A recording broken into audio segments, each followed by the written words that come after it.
Main Talk. Let's talk about hair. It's not your average conversation. It's not your average conversation about hair.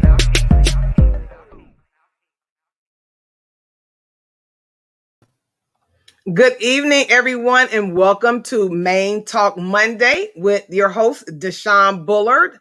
It's Monday, and so many things have happened this week in the world of hair. So as you guys remember, last week, I talked about me going to see Tessica Brown, the young lady who put the Gorilla Glue in her hair. And so I'm hoping that after we have this show, that you guys will kind of change your thought processes about what we do with beauty, what we do with hair, what we do with image, what we do with skincare. And so I am excited to bring on Dr. Hope Mitchell. So it's all about hair, guys. You guys always are coming in week after week after week, talking about what we need to do with their hair, wearing wigs and wearing braids and wearing extensions.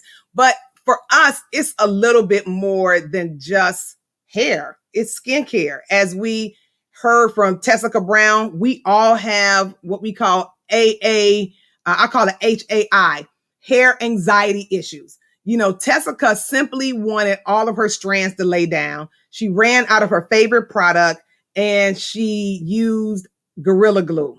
I know some of you guys may think like, why? But how many of us wear hair weave 365 days of the year? How many of us wear braids? How many of us wear braids, take the braids out, go into a weave, take the weave out, go back into braids, go into a quick weave? Tonight, we're going to spill all the tea as it relates to hair with Dr. Hope Mitchell. So we're going to bring her in to the conversation. Good evening, Dr. Mitchell. Good evening. I'm so excited to be here. No, thank you. I am fine. And thank you so much for joining the show. I was telling the viewers who are coming in, and they're coming in talking, that I was with Tessica Brown on yesterday. And one of the main reasons why we went to see her is we really wanted to do a scalp analysis. We wanted to look at her scalp. We wanted to see the condition that it was in. We wanted to find out if she was going to need to see a dermatologist, because that's how it works. But ironically, her scalp looked very, very, very good. There was nothing that we saw from my level of expertise with any scalp issues or anything like that. It seemed like that it was something that was temporary that happened. Her scalp was very sensitive, though, very sensitive to heat, very sensitive to cold. We did some oxygen scalp therapy treatments. We did one of our shampoos has camphor and tea tree oil. So it was she described it as her head felt like it was in a freezer. So versus it just tingling, a little cool, she described the extreme on each side, the heat as well as the cold. So I wanted to kind of dive in, because after looking at her scalp, thinking like, wow, and her scalp took a lot, right? So, you know, as a dermatologist working with skin, I'm sure you have all types of thought processes as it relates to putting something like Gorilla Glue on the scalp. So let me dive right in with some questions here, because our show is really only a 30-minute show, and I'm going to extend it just a little bit for you. Since we know that a lot of women experience hair loss, millions, according to study, millions of women experience hair loss. I don't know if this is a recent study, but I know it was about 30 million people suffer from hair thinning and hair loss, 70 million total, about 30 million women and 40 million men from an older study. But since so many people experience hair loss, I know a lot of women feel like when we do get to the point of hair loss, it's like, I just woke up today and my hair is gone, right? So my first question is, what is the first thing one should do when they notice that their hair is thinning or changing? What's the first thing a woman should do? I think the first thing that women should do is just, acknowledge it. Don't deny it. Don't ignore it. Because time is follicles, right? And so if we waste time, we may be losing follicles in the meantime. Right. So I think it's critical that everyone seek a consultation with a board certified dermatologist. And the reason is that we want to make sure that there's nothing else going on, even underlying. There could be, we as dermatologists, through lots of different skin diseases, have found underlying problems. Okay. Right? And so by coming in for an evaluation, we have found thyroid disease, we have found anemia. I have found lots of cases of a low vitamin D or vitamin D deficiency. And so it's really critical that you come in so that we can do a complete evaluation, partly like what you just did. We want to examine the scalp, right? We want to look for follicles. We want to look to see if there's any scarring. We want to consider a biopsy so that we can get a diagnosis. Okay. So it tends to be a very comprehensive visit. We're taking a detailed history. We don't want anyone to come in with any confined hairstyle, because we want to be able to look throughout the entire scalp. Even if you just think it's your edges, we want to look all over it, because what we have found is that thinning edges can unmask a deeper problem, underlying androgenetic alopecia. Okay. Right? That condition, and just catching it early. We have come so far in treatment options. And so we encourage everyone to come in, and we also encourage our patients or clients to be in partnership with their hairstylist. Okay. Because we work together. We think of our domain as dermatologists as the scalp, and we think of the cosmetologist as the hair. And we want to work in partnership when we're experiencing that problem called hair loss. And I'm glad you said that, because I always tell customers, I always joke and say, we're both ologists, and I'm going to stay in my lane. I want my clients to go see a dermatologist to do what they do as it relates to the skin, because I'm not trained, learned to do that. I'm trained and learned to do the hair part, right? And so we can provide scalp therapy, but when it's out of that range, we have to prepare and educate ourselves as licensed cosmetologists to be able to refer back to a dermatologist, or even make the recommendation of going to see your general practitioner, because we know in today's time, a lot of women don't have insurance. And so sometimes there are conditions, as you said, that have gone on for the whole year that they have not paid attention to, but they're focusing on the hair loss and not paying attention, like you said, to something that may be underlying by the time they get to you. And so let's talk about the dermatologist part. At what point, I know you said that a person, when they start losing their hair, they should immediately see a dermatologist, but is there a point that we move first to, and I'll just speak for me, clients will come in, and if their hair is shedding, we say, okay, let's go ahead and do a protein treatment. You may just need a protein treatment. The cuticles may be lying wide open. We need to seal it. At what point, after we have done, let's say maybe 3 or 4 protein treatments and it's still falling out, I think it's about, when people think about a doctor, they think about serious, like it has to be like almost at the breaking point before they see a doctor. At what point? Because in my thought process, there's a difference between hair thinning and hair loss. And unfortunately, a lot of women wait until it's at that late stage before they decide to see a dermatologist. So at what point do we move past the point of just trying to treat it in the salon? This is for the listeners, to go see a dermatologist.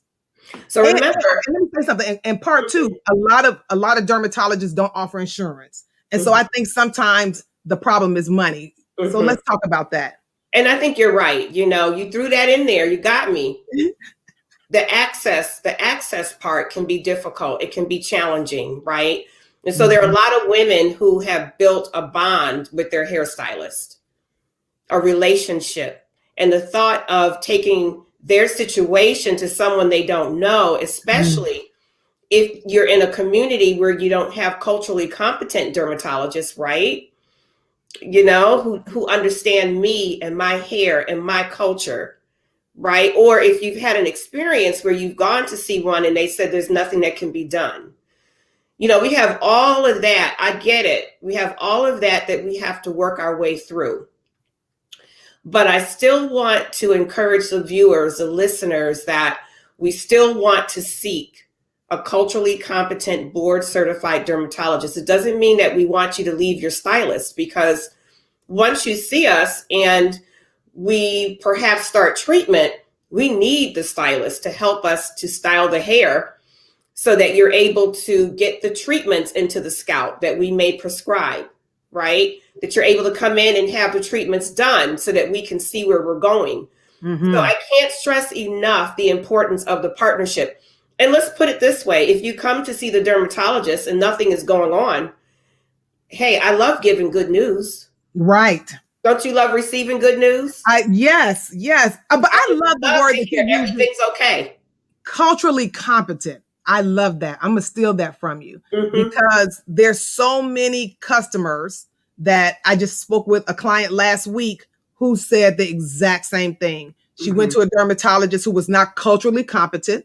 They told her that they really didn't understand her hair. She said she had dime-sized patches in her hair. She had gone through injections, steroids. It wasn't PRP. They did the steroid injections.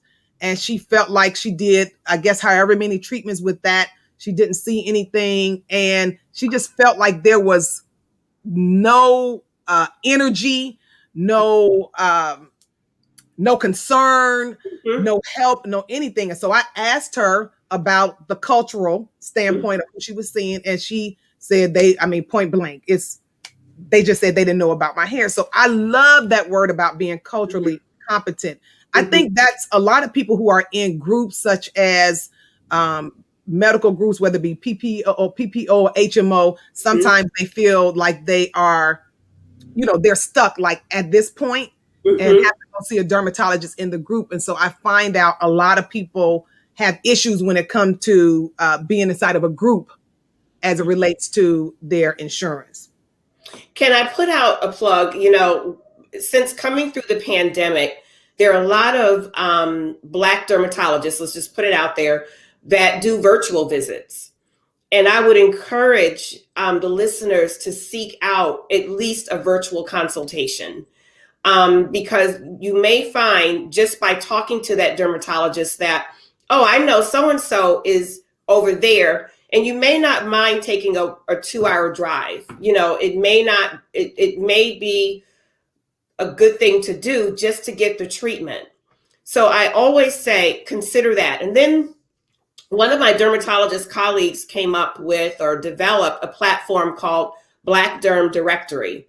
Okay. BlackDermDirectory.com is a platform where you can put in your zip code and you can find a Black dermatologist. Okay. And so we're always saying that BlackDermDirectory.com. And she did that for this very reason. It was to help our community to be able to find a culturally competent dermatologist, right? And we're talking hair loss today, but for some of us it's eczema, right? It's dealing with conditions that affect us very differently, conditions that we carry a burden, but we also, at the same time, we have difficulty finding the proper treatment for some reason. Right. Well, I'm glad that you gave us this. It's ticking at the bottom, you guys, and I see some comments coming in. We'll get to your comments. Please ask your comments tonight. That's why I have Dr. Mitchell here, because we want to really talk about all the myths and dispel all the myths as it relates to hair loss, hair thinning, hair products, so forth and so on. So let's go to the next question, Dr. Mitchell. Is it normal at a certain age to start losing hair? And if so, what are some things that can be done to delay the process? And I say this only because we know at a certain age, I hear so many women say the same thing. It's kind of like me with the glasses. One day I was looking at TV fine without any glasses. And one day, I swear, we just talked about before, we're like in the same age group. One day I woke up and the TV was blurry and I kept squinting my eyes like maybe I had but my eyes had changed. And so I think overnight, it's like overnight. So the same thing I noticed with women who are aging.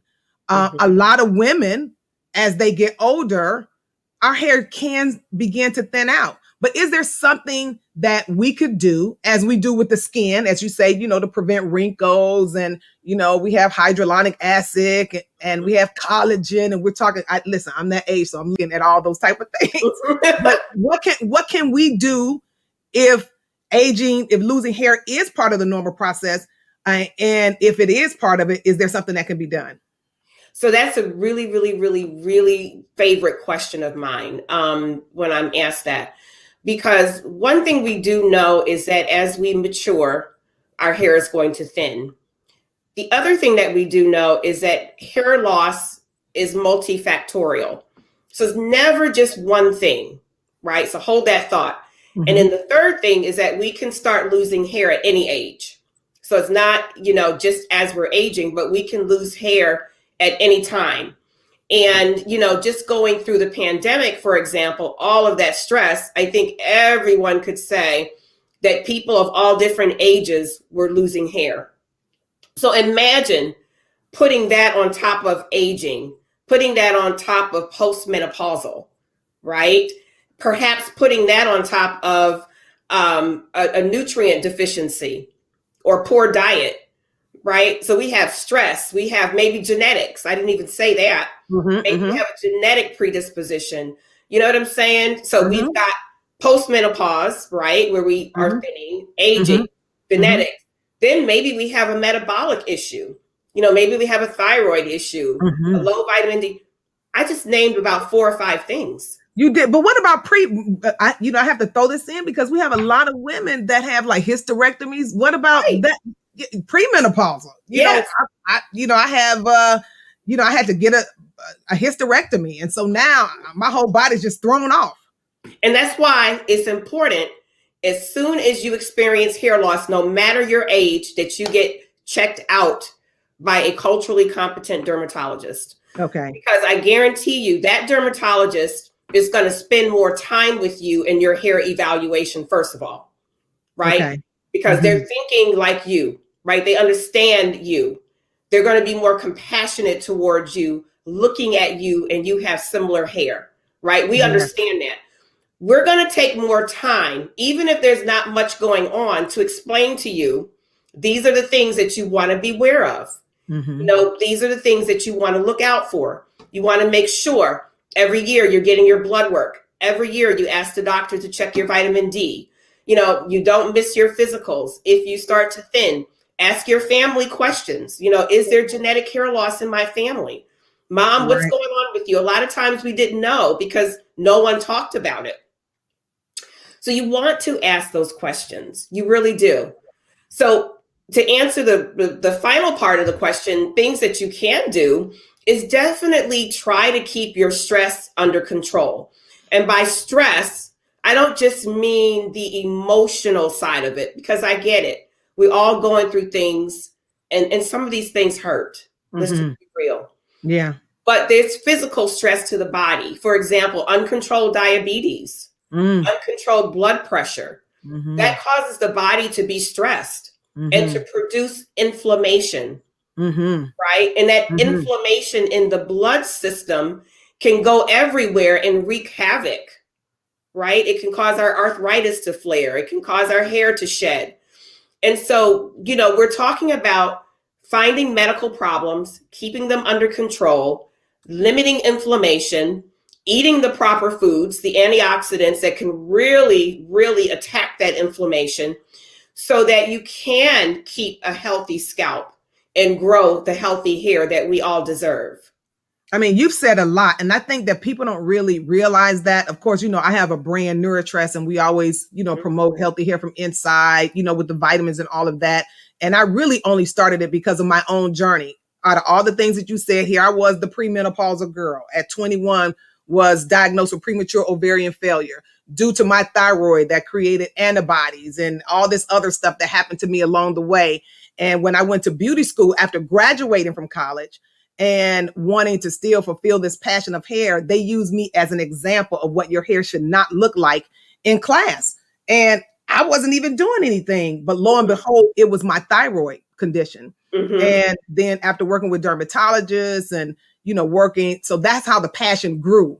It stemmed from me being being a person who was going through all of these things and nobody could tell me what it was. Nobody ever said anything to me about a dermatologist. It was my primary physician who finally, after going through, because I was trying to have kids and all of that, going through fertility treatments and all of that. And it took one doctor who talked to me about everything that I was going through and about maybe seeing a dermatologist. So you said a lot. I think in our community, a lot of people wonder, you okay? I think so. Okay. Go ahead and let you take a break. You guys go ahead and put your comments in here. Thank you guys. I see what you guys are talking about. It is a lot of good information. Yes. Black Derm. Thank you, Sharon. Black Derm Directory. Thank you, Allison. BlackDermDirectory.com. It is a lot of information, and we will, Karen, get to the DHT inhibitors. I see your questions here. I see it.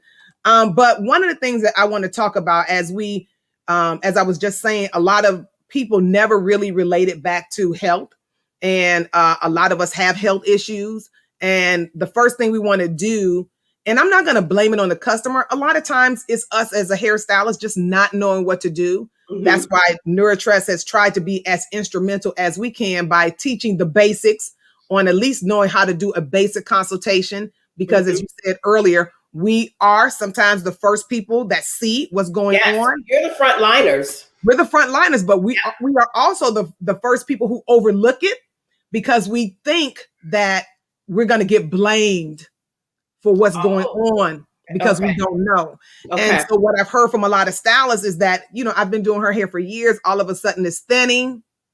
And now it's my fault. So I don't want to say anything because I may think that, or she may think that it's my fault. Instead of just addressing the issue, me as a licensed cosmetologist myself, when I would see my clients' hair thinning, one of my friends is on here now, I would be like, hey, something is going on. And if I think it's something that I did, such as when we were silk pressing with the relaxer before natural hair, it's like, it seems like your hair is thinning. I think we need to stop this technique. We don't have the confidence, some of us licensed cosmetologists, to really dive in and have that question. So our first defense is to put weaves in, quick weaves, braids, and things like that. So my next question is, how does styling techniques like braids, weaves, and all of these extra hair styles that we wear, how do they play a role in hair loss?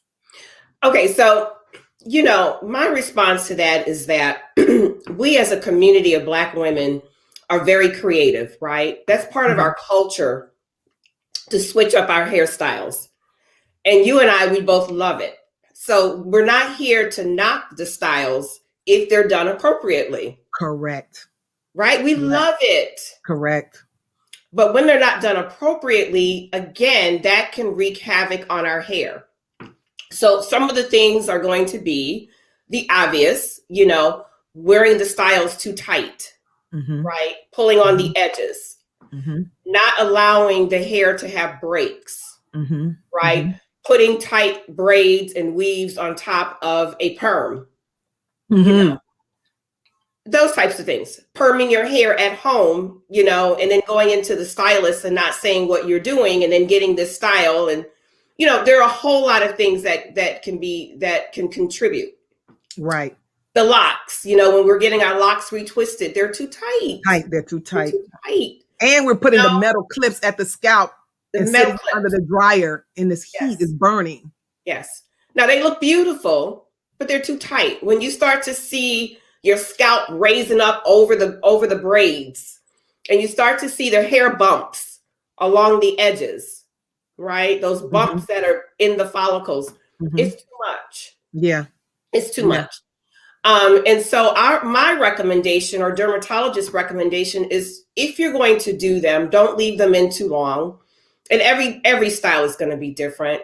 Give your hair breaks, right? And just don't do it too tight. Those are kind of the basics. And so what we see a lot of in the dermatology practice that drives people in would be either they're losing their edges, or they had a weave that was pulled out and it pulled out their hair. Right. Or it was finally, like you said, brought to their attention that they have a big patch of hair loss, that something really is advancing. So those tend to be the scenarios that I see in practice. Before we move on with the next question, I was thinking about what you said, and it brought me back to a conversation that I was having in the salon with a client who said that she had worn like quick weaves for maybe like 3 years, and that in the salon, she never got a chance to see her hair. The stylist would take the weave out, shampoo her hair, bring her back, put it in. She never paid any attention to her hair in the mirror. That wasn't what she saw. And she said one day the stylist just happened to leave the room and she went to the mirror and she didn't have any hair.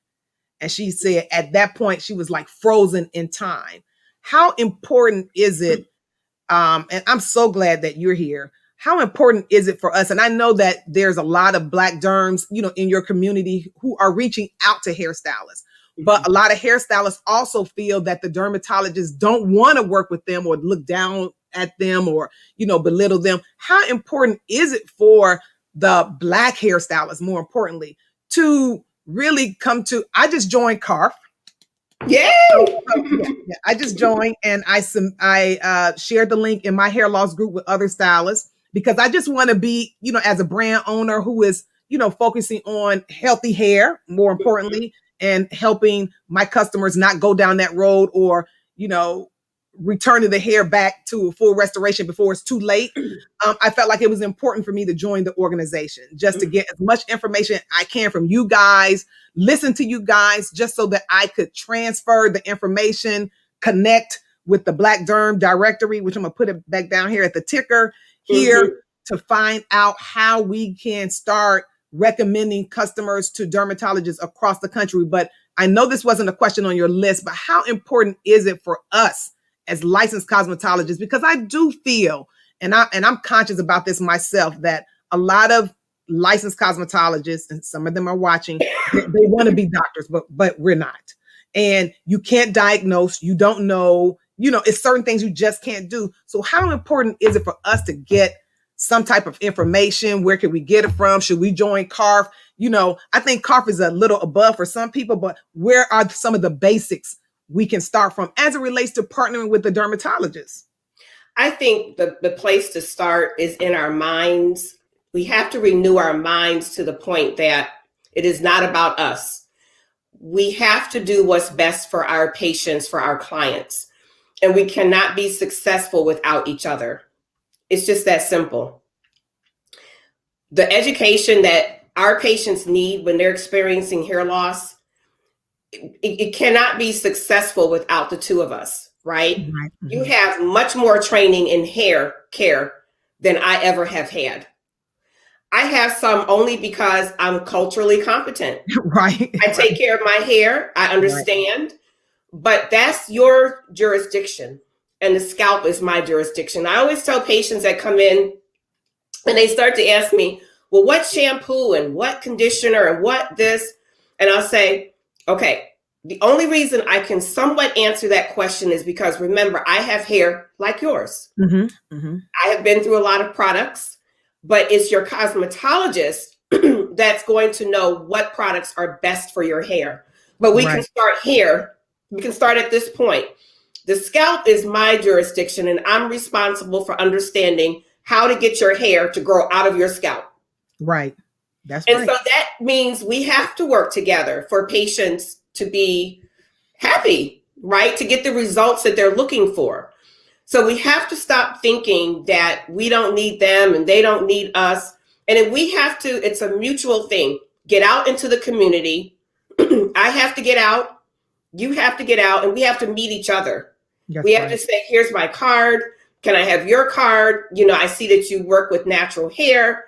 I have patients that may need services. If you have concerns, I would love to work with you, et cetera, et cetera. I can't be successful without my patients understanding how to take care of their hair. And it doesn't make sense to grow their hair and it's just breaking off, because you and I both know that's the main reason. It's retention. If we can't retain the hair that we're growing, we're wasting time. Exactly. But where you are, just even talking with you, this is my first time talking with you. Just your spirit, you have a approachable spirit. And some of the feedback that we've heard from a lot of stylists, because, they ask me when I teach classes like, what should we do? They're so nervous to talk to a dermatologist. And I think because they feel that they're not confident enough to talk.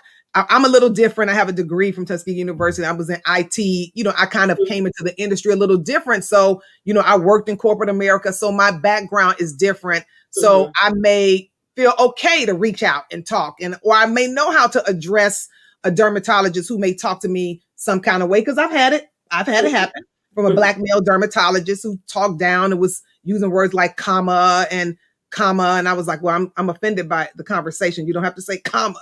Let's have a conversation. So I think, I love the conversation about bridging the gap, and I just don't know how we can do that. We have the hair show. I think Black Derm should come to the hair show, and I think the cosmetologist should come to something, not a derm show, but something. There is a good one on the East Coast. Maybe we can connect afterwards. That is done. I don't know if you know Susan Peterkin.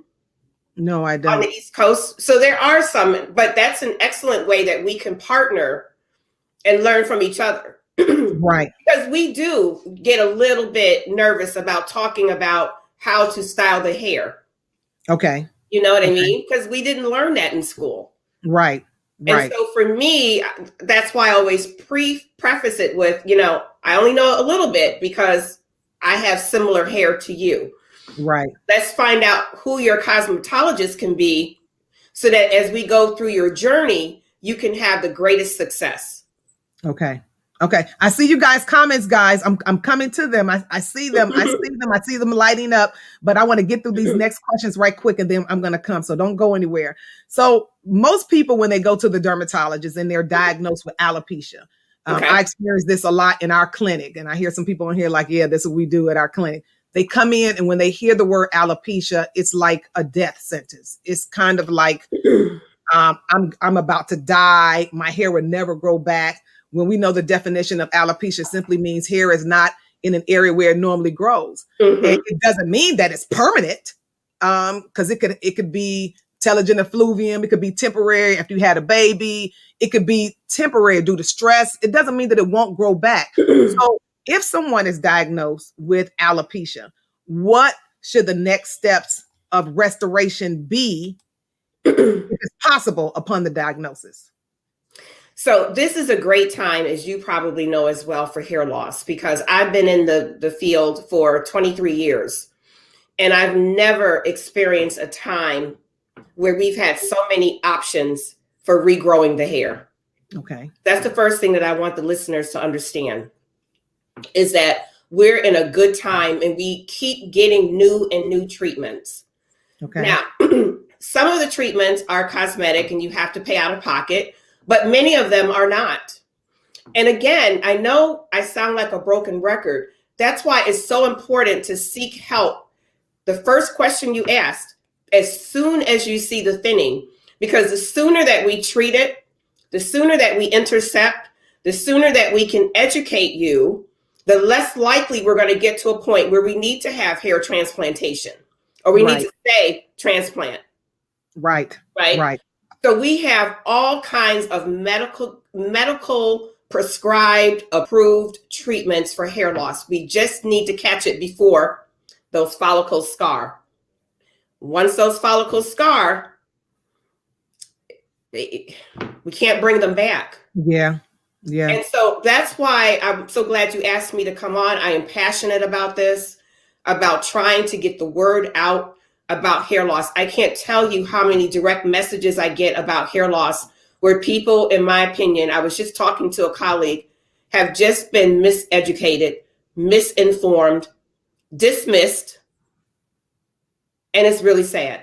It is. It's very sad, and unfortunately, we wait too late. And again, like you said, the stylists are the front line, and I'm gonna love to connect with you afterwards, just to really. I'm so passionate about making sure the stylists understand, and that it's not just about money. Sometimes in our industry, as stylists, it can be about, oh, I want to jump into this hair loss because I can make more money. And I tell people that call me, that ask the question, I say, if you don't have the passion, or if it's not going to be your ministry, then I advise you to don't do it. Because it's more, it takes a lot out of you. from a standpoint of people crying and people That's pouring out right. their hearts and you know, it's I was not just going to like, say that the emotional side of it. you know, I have one of my team members on looking now, and sometimes we would have this running joke, Dr. Hope. We would walk out, and if we hold our hands like this, you know, that means sometimes we just want to cut our wrists. You know, that was like the little thing, because sometimes it would, Dr. Mitchell, it would, I mean, it's emotional, you know, and sometimes it could be so emotional to some of my team members that they just give the service away. It's like you're there and, you know, we're emotional people and we have a heart. And at the end, it's just that, okay, we're just going to do all of this for free because it's emotional. And I have to tell them, so we're in business. And so we have to, you know, I think about when I went through fertility treatments, I thought that my doctor was the worst. He had no bedside manners. But I understood later on, with all of these women coming into him, having the same problem, he had to have a little bit of disconnect. He didn't have to be as disconnected as he was, Right. but he had to not have so much emotion drawn into it because it's a lot. So I always tell stylists that we really, really, really need to make sure that we're passionate about helping women and we're passionate about results, because that's what drives me as it relates to products, as it relates to being in the lab, as it relates to working, as it relates to stalking guys like you on, you know, social media, or partnering with doctors like I have with Dr. Nikki, or as I have with Dr. Lindsay, you know, bringing them on to the, you know, to the Bronner Brothers show, sitting on panels with me, just trying to get the information out, because we need to work with each other.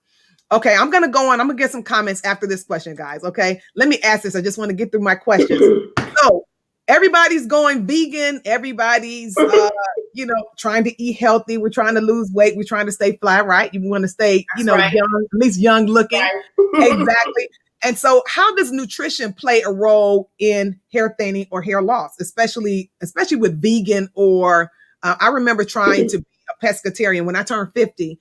I said I was going to be a pescatarian for the whole year. Well, it only lasted for about 4 months because I was getting sick. It just wasn't working. So I added some chicken, you know, back into the mist. But I have a niece who is vegan, and we talk often. And so let's talk about that. How does nutrition play a role in hair thinning and hair loss? So I think of that as two directions, you know, in terms of, like you said, a lot of us have gained weight in the last year and we're trying to lose weight. And so, as you know, we want our audience to know that losing a lot of weight too fast, right? You know, it's kind of called crash dieting in the literature, but losing that puts stress on the body. You know, the body has never seen that, and that can cause hair loss. I've seen that quite frequently. You know, where people say, "Well, I only lost 20 pounds in the month, you know, in 1 month," and your body may say that was too much, too fast for me. You know, and this is the response: the hair shedding and thinning. Like you said, switching up that diet and going vegan, and maybe starting to miss out on protein, which provides the building blocks for hair. So not getting adequate protein in the diet, you know, as you make that switch. And so it's really critical to balance the diet with fruits and vegetables, and making sure that you get plenty of vitamin C and vitamin D, you know, in your diet. I always tell people when they come in, I'll say, you know, rather than me telling you what to eat, because that's not what this is about, just Google foods rich in proteins, you know, foods rich in antioxidants, print off the list, highlight the ones that you like, and buy those. Because we both know we're only going to be consistent or successful when we're doing and eating things that we enjoy. Correct. So let's not set people up for these traps, right? You know, and send them on their way and say, this is what you need to do. And let's also make people accountable. Right. You know, do the research, do your homework, figure out what you like, and you're going to be more successful. So I often tell people to do that so that they start to weed out the foods that they know are just filler foods that are doing absolutely nothing to stimulate the hair to grow. And a lot of these foods, it's going to be a bonus, right? Because if they're going to help your hair, they're going to help your skin. Exactly. Yeah, we want our skin. Listen, we want our skin to look good. That's right. So, yes. So all of that is going to be like a bonus. So I think it's really important to pay attention to your nutrition. Okay, well, good. Well, speaking of skin, we have a question here. Let me bring this question up. Speaking of skin, we had Sharon says, how can we slow down hair growth in unwanted areas, face, chin, etc.? So the hair growth in unwanted areas is a condition that we call hirsutism, which is hair growth in a distribution that we think of as a male distribution, right? The neck sometimes, the chin, the mustache. Sometimes we even get it between the chest. And normally that's a hormone imbalance. And normally we can start to see it as we go through menopause because our hormones are shifting. But I also should see it in young people who just have maybe irregular cycles. Okay. And so, of course, if you're postmenopausal, you're not going to be put on birth control pills, etc. But there are oral medications that we can prescribe. One is called spironolactone, so that might be an option. But I also think that products like your vitamins, okay, Dr. saw palmetto in it, right? Yes, that has saw palmetto in it, can help to limit the testosterone level. Yes. Help to balance your hormones and help to limit, right, the testosterone that we think is acting in a dominant fashion. Okay. So a lot of times I explain that to women, in that taking supplements that have saw palmetto in it can help to balance your hormones. And then last but not least, some patients will have laser hair removal, if appropriate.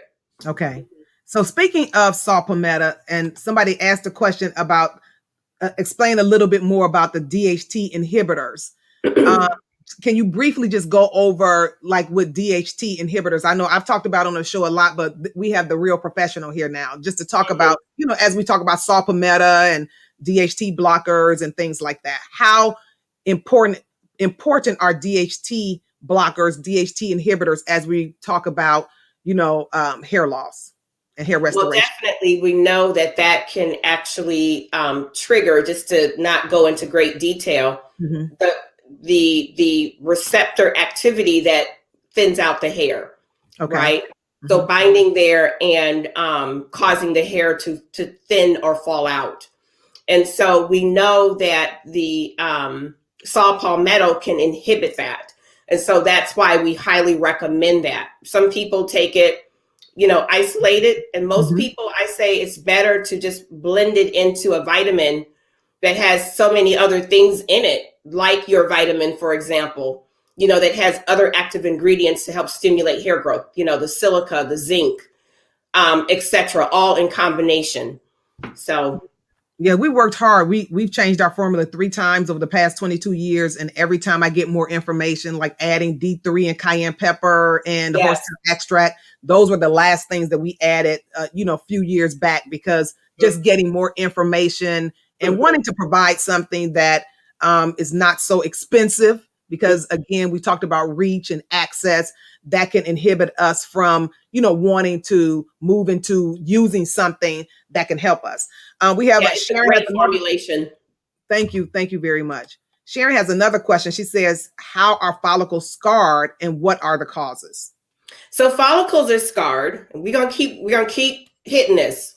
Follicles become scarred when we ignore hair thinning and hair loss, right? So the progression is that the continuation of the hair loss, eventually that follicle will scar, right? And so we're born with all the follicles we'll ever have. That's why I always say time is follicles.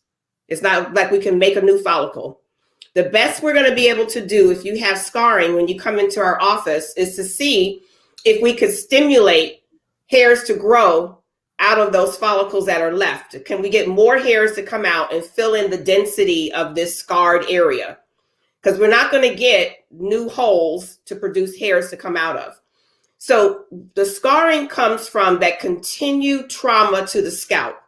The continued trauma, the continued inflammation will cause that follicle to just eventually shut down. And then it's done. Once it shuts down, it's done. And so an example would be that continuation of the tight braiding. or the weaves, knowing that I'm losing my hair, but I continue to cover it up instead of seeking treatment or addressing it. And so once it scars, it just means there's a smooth surface. There are no holes to which hairs can grow out of. So causes are going to be, again, continued inflammation and trauma to the scalp, pulling, and not correcting the problem. That's great information. Thank you. My last question of the night, and people have been waiting on this question because we are all asked about, or we are all talking about today in the world about getting the vaccination. And so many people have so many thought processes about the vaccination. We know that medications can wreak havoc, on the hair as well, depending on the type of medications you may take. And people have issues with taking medications and like, oh, my hair is thinning and this and that. So let me ask this last question.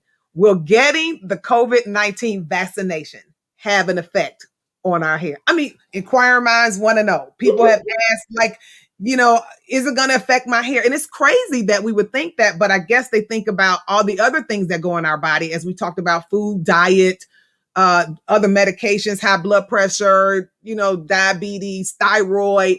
And here now I have all of this. And now I'm going to get the COVID vaccine. Is it going to have a problem on our hair? We don't know yet. I hate to end the show this way, because I feel like it's a downer.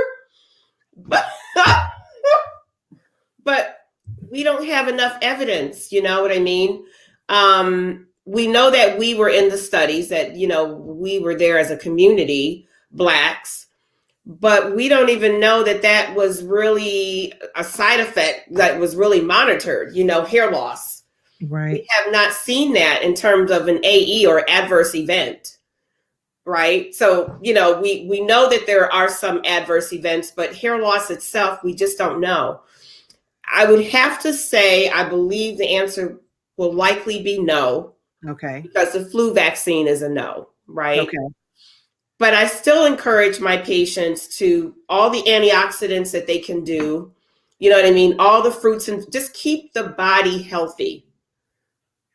Keep your antioxidants going. Your water, your fruits, your vegetables. Just keep the body happy. Well, listen, we don't know the answer for sure. Oh my God. Oh my God. I don't know. Crazy. I don't even know which way my hair is. Okay.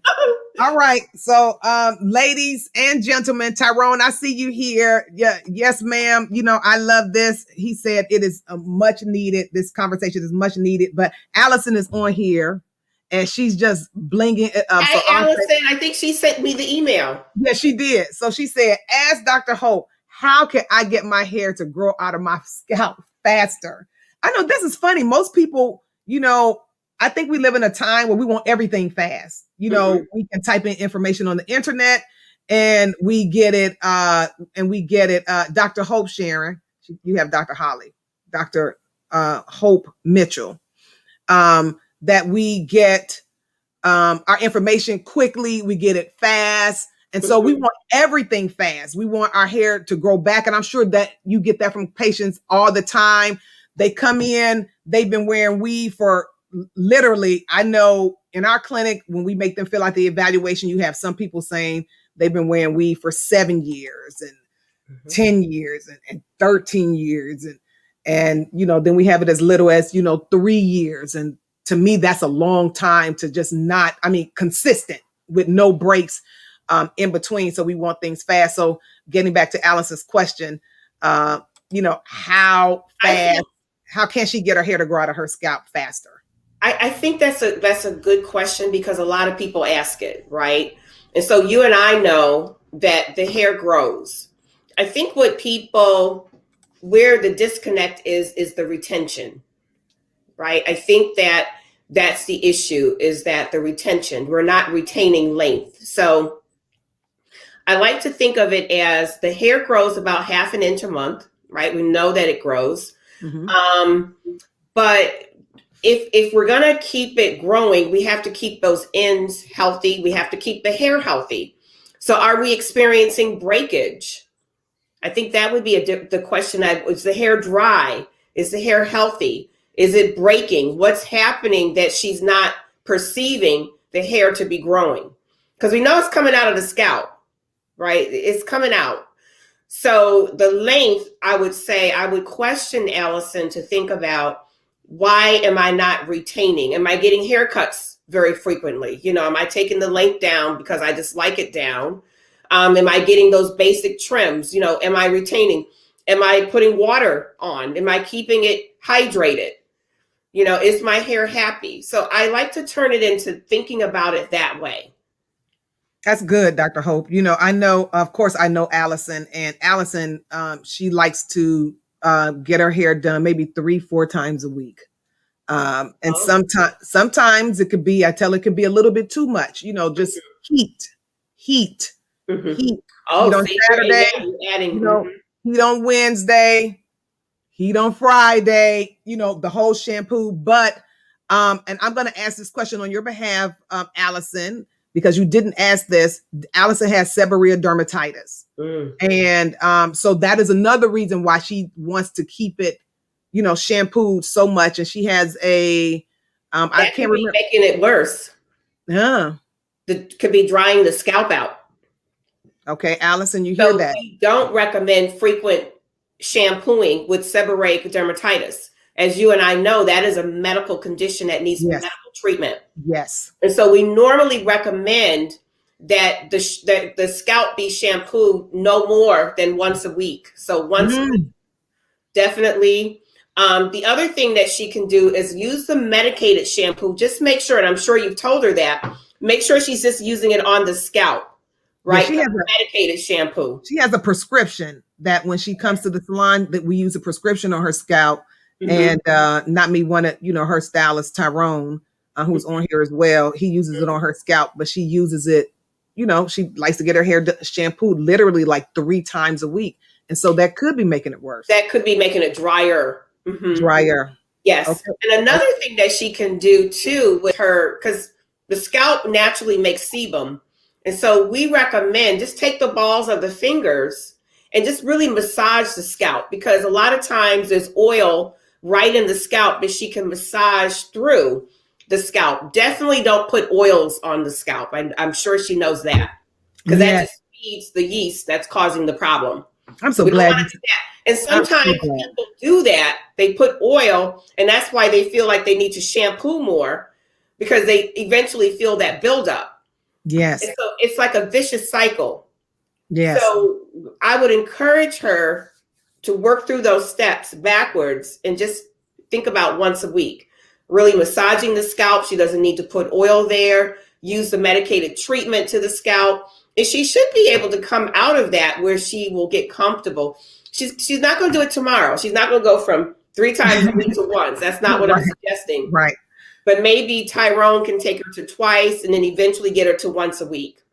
I know what Tyrone added in. If you haven't had a history of long hair and the hair is only going to do what it's going to do, sorry, but just speaking the truth, what he's saying is that, you know, a lot of people want long hair, and if you have if you don't have a history of long hair in your family, genetics, your hair is just not going to grow. We're Dr. Hope Mitchell. Thank you so much.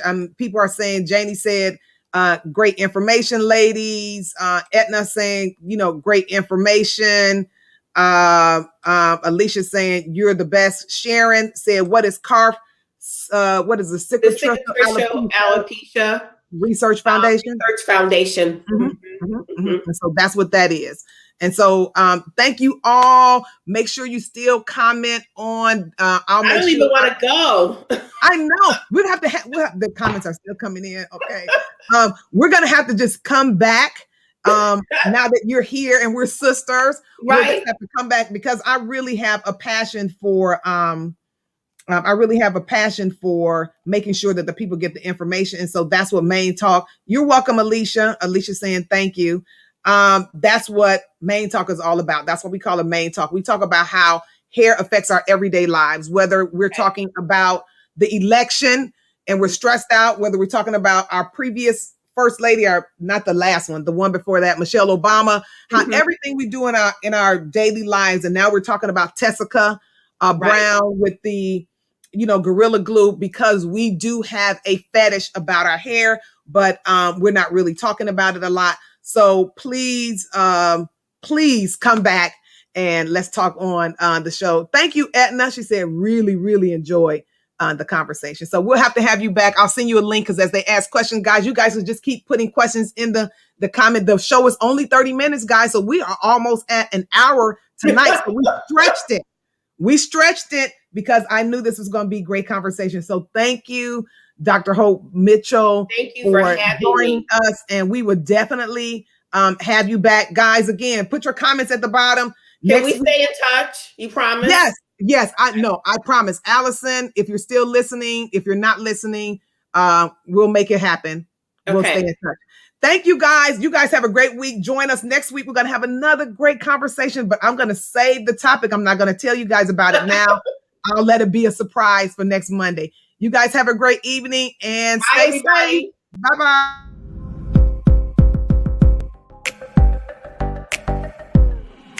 Main Talk.